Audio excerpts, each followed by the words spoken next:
Assalamualaikum warahmatullahi wabarakatuh. Perkenalkan, nama saya Urfa Islamia, NIM 2120255, Prodi PAI, kelas Sejarah Peradaban Islam F. Pada kesempatan kali ini, saya akan menjelaskan mind mapping yang saya buat dengan judul Sejarah dan Dinamika Tiga Kerajaan Besar Islam. Sejarah dan dinamika tiga kerajaan besar Islam. Tiga kerajaan besar Islam tersebut yaitu dinasti Safawi Persia, dinasti Fatimiyah, dan dinasti Mughal. Yang pertama, dinasti Safawi Persia. Latar belakang didirikannya dinasti Safawi Persia, yaitu merupakan cikal bakal sebuah gerakan Safawi murni, gerakan keagamaan dengan tarekat Safawiyah sebagai sarananya. Masa tarekat Safawi ini berlangsung sejak tahun 1301 sampai 1447 Masehi. Kemudian, penguasa kerajaan.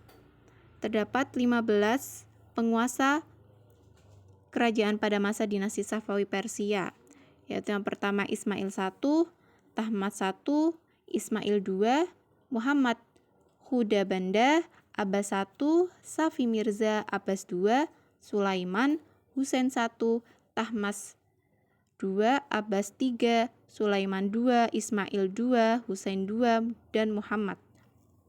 Lalu pada masa Abbas I merupakan masa puncak kejayaannya dinasti Safawi. Secara politik, Abbas I mampu mengatasi berbagai kemelut di dalam negeri yang mengganggu stabilitas negara. Ia berhasil merebut kembali wilayah-wilayah yang pernah direbut oleh kerajaan lain pada masa raja-raja sebelumnya.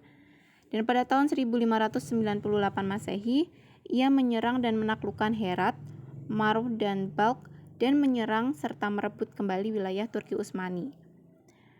Nah, pada tahun 1602 Masehi saat menyerang Turki Utsmani tersebut, ia berhasil merebut Tabriz, Sirwan, dan Baghdad.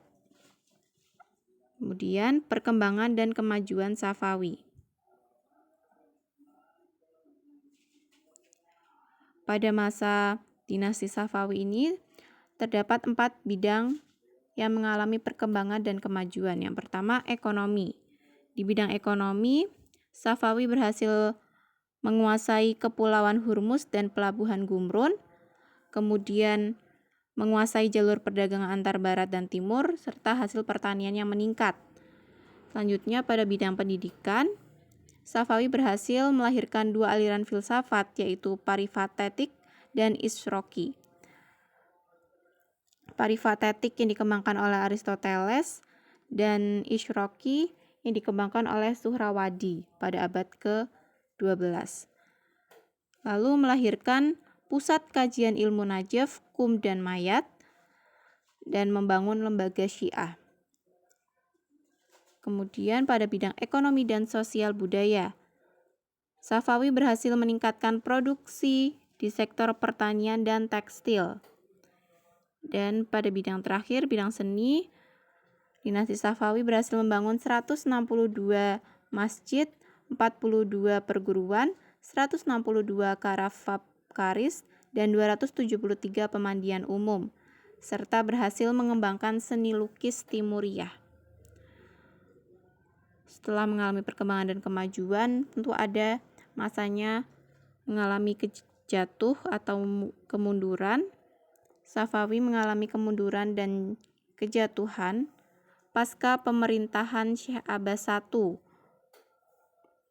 yang mana penyebabnya yaitu yang pertama Syekh Husain yang memberi kekuasaan besar kepada para ulama Syekh yang sering memaksakan pendapatnya kepada penganut aliran Sunni, sehingga membangkitkan kemarahan penganut Sunni Afghanistan. Yang kedua, ketidakcakapan para penguasanya untuk mengendalikan sistem pemerintahan, seperti Sultan Safi yang amat suka minum minuman keras yang mengantarkannya pada kematian. Dan yang ketiga, konflik berkepanjangan dengan Turki Utsmani Lalu yang keempat, sering terjadi konflik intern dalam hal perebutan kekuasaan di kalangan keluarga istana. Kemudian yang kedua, dinasti Fatimiyah. Pada masa dinasti Fatimiyah, berdiri dilatar belakangi oleh didirikannya di Tunisia pada tahun 909 Masehi oleh Said bin Husain setelah mengalahkan dinasti Aghlabiyah. Yang pada masa dinasti Fatimiyah ini menganut mazhab negaranya Syiah Ismailiyah dan ibu kota kehilafahannya di Mesir. Kemudian para penguasa pada masa dinasti Fatimiyah yaitu ada Al-Mahdi pertama, yang kedua Al-Qaim, Al-Mansyur, Al-Mu'iz, Al-Aziz, Al-Hakim, Az-Zahir, Al-Muntashir, Al-Musta'i, Al-Amir, Al-Hafid, Al-Zafir, Al-Faiz, Al-Adid. Kemudian perkembangan dan kemajuan pada masa dinasti Fatimiyah. Yang pertama, wilayah kekuasaan meliputi seluruh wilayah Afrika Utara, termasuk Mesir. Lalu puncak kejayaan pada masa Khalifah yang kelima, Abu Mansur Nizal Al-Aziz. Lalu perkembangan pula di bidang administrasi, militer, politik, agama, seni, arsitek, pengetahuan. Kemudian kemunduran dinasti Fatimiyah. Kemunduran dinasti Fatimiyah yaitu disebabkan oleh sistem kemasyarakatan berdasarkan strata. Lalu serangan dari Turki Saljuk, kelemahan khalifah karena faktor usia, lalu pertentangan dengan paham Sunni, kebijakan khalifah setelah Al-Aziz yang terhitung kejam, yaitu kebijakan mengimpor tentara-tentara dari Turki dan Negro, lalu takluknya khalifah terakhir, yaitu Khalifah Al-Adid kepada Salahuddin Al-Ayyubi. Khalifah Al-Adid takluk terhadap Salahuddin Al-Ayyubi pada tahun 1171 Masehi. Kemudian kerajaan atau dinasti yang terakhir yaitu dinasti Mughal.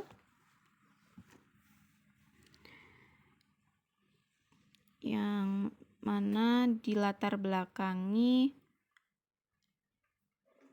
kerajaan Islam di India yang didirikan oleh Zahiruddin Muhammad Babur yang berdiri antara tahun 1526 sampai 1858 Masehi di India.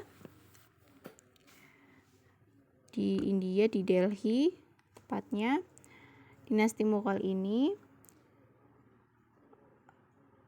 sejak Islam masuk ke India pada masa Umayyah, yakni pada masa Khalifah Al-Walid I, melalui ekspedisi yang dipimpin oleh Panglima Muhammad Ibnu Qasim, peradaban Islam mulai tumbuh dan menyebar di anak benua India. Kemudian penguasa kerajaan. Terdapat 9 penguasa pada masa dinasti Mughal, yaitu yang pertama Babur, Humayun, Akbar Ezam, Jahangir Shah, Shah Jahan, Aurangzeb, Azam Shah, Bahadur Shah, dan Jahandar Shah. Pada masa Akbar Ezam, yaitu masa kejayaan dinasti Mughal. Masa kejayaan dinasti Mughal dimulai pada masa pemerintahan Akbar tahun 1556 sampai 1605. Akbar berhasil melancarkan serangan untuk memerangi pemberontakan sisa-sisa keturunan Sher Khan Shah yang berkuasa di Punjab. Pemberontakan tersebut disambut oleh Bairam Khan sehingga terjadilah peperangan dahsyat yang disebut Paripat I tahun 1556 Masehi. Dengan demikian Agra dan Gwalior dapat dikuasai penuh. Akbar mulai menyusun program ekspansi yang dapat menguasai Sundar, Gond, Chittor, Ratabar, Kalinjar, Gujarat, Surat, Bihar, Bengal, Kashmir, Orisade Khan, Gawilgard, Narhala, Ahmad Nagar, dan Asirgah. Kemudian kemajuan pada masa dinasti Mughal. Pada masa dinasti Mughal terdapat 5 bidang, yaitu politik, militer, ekonomi, seni, dan sastra, serta ilmu pengetahuan. Yang pertama pada bidang politik, yaitu politik Sulhul Qul pada masa Akbar Khan berhasil menyatukan rakyat Islam, Hindu, dan penganut lainnya. Kemudian pada bidang militer, pasukan Mughal dikenal pasukan yang kuat dan wilayahnya dibagi menjadi distrik-distrik yang dikepalai oleh Sipah Salar. Kemudian pada bidang ekonomi, yang pertama memajukan pertanian yang hasilnya seperti padi kacang, tebu, kapas, dan tembakau. Kemudian industri tenun banyak diekspor ke Eropa, Asia Tenggara. Kemudian pemerintah membentuk lembaga yang mengurusi hasil pertanian dan hubungan dengan para petani. Lalu pada bidang seni dan sastra, dinasti Mughal terkenal dengan ukiran dan marmer yang timbul dengan kombinasi warna-warni. Contoh bangunan yang paling terkenal hingga sekarang yaitu Taj Mahal di Agra. Kemudian sastra dari bahasa Persia diubah ke bahasa India pada bidang seni dan sastra. Kemudian pada bidang ilmu pengetahuan, yaitu Aurangzeb berhasil mendirikan pusat pendirian di Lucknow, lalu Shah Jahan mendirikan perguruan tinggi di Delhi, dan tiap masjid mempunyai lembaga tingkat dasar yang dipimpin seorang guru. Selanjutnya yaitu kemunduran dan kejatuhan Mughal. Pertama karena perebutan kekuasaan, yang kedua karena serangan bangsa Afgan dan menganut pengaruh Inggris, yang ketiga campur tangan Inggris dalam urusan dalam negeri, lalu yang keempat konflik dengan kaum Hindu dan Sikh, mayoritas versus minoritas, dan yang kelima yaitu perang dagang dengan EIC.